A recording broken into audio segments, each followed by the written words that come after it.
பாவைக்காய், வெண்டைக்காய், கோவக்காய், கத்திரிக்காய் பிட்லேட் செஞ்சலாம். கடாயில் நல்லெண்ணெய் விட்டு வத்தல், கொத்தமல்லி, கடலைப்பருப்பு, ஜீரகம், அரை கப்பு தேங்காய், கருவேப்பிலை போட்டு வறுத்து எடுத்துக்கோங்க.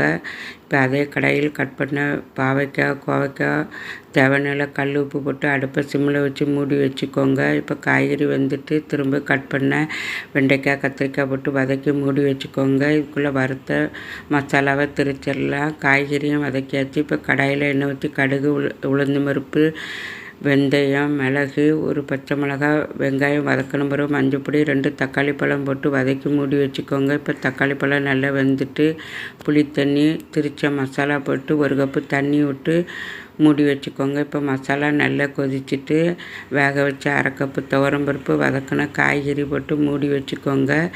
இப்போ குழம்பு நல்லா கொதிச்சுட்டு தேவையான உப்பு, மல்லி இலை போட்டுக்கோங்க. நான் வீடியோவும் போட்டுக்கேன், பார்த்துக்கோங்க.